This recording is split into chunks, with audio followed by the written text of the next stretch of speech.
What's up, party people? It's your boy Brian. It's a spring-like day in Brooklyn, which means it's pretty noisy outside. It's just how we do it here. We like it.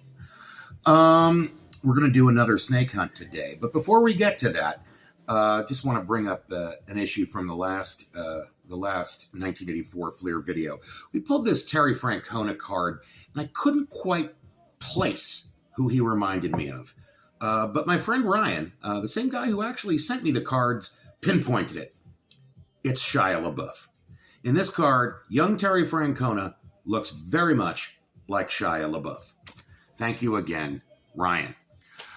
So, without any further ado, let's do it.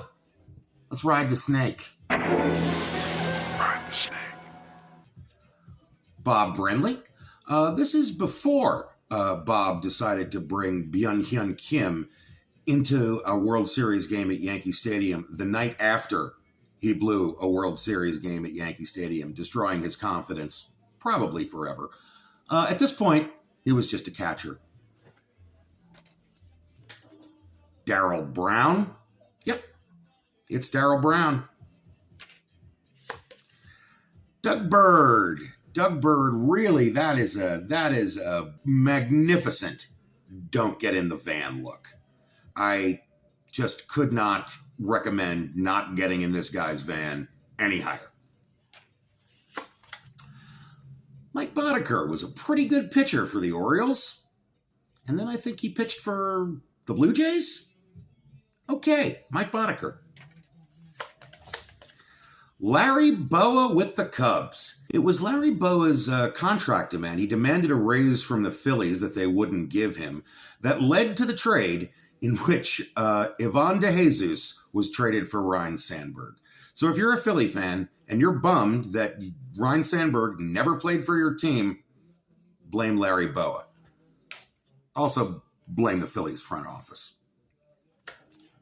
Bill Caudill having a good time with the 84 Mariners, meaning that he had a good time with nobody there. Nobody in the stands, because nobody, and I mean nobody, ever saw the 1980s Mariners play a game. Here's an interesting one. Gene Tenace with the Pirates. I had no idea he was a Pirate. He obviously was a star with the Oakland A's back in the mustache days of the 70s. I believe he even was a World Series MVP for them. Went to the Padres right after. Is mentioned in the movie Anchorman as a Padre. And then, I guess, finished up his career with the Pirates. Very cool. I believe his actual given name was Furio, which, pretty cool if you like The Sopranos. Another Pirates catcher, Tony Pena, who was I think he appeared in a lot more games than Gene Tenace did.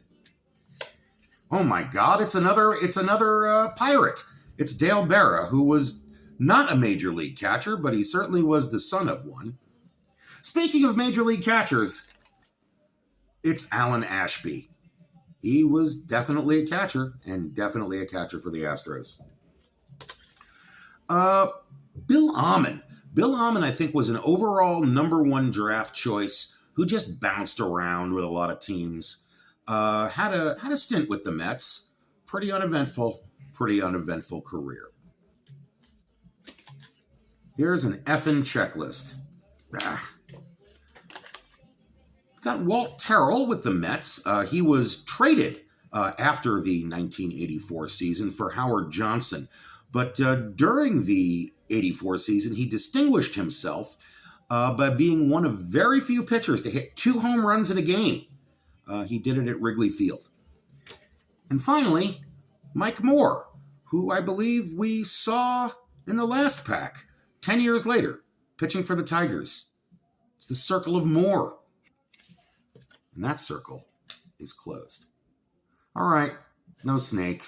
Sorry, folks. But maybe next time?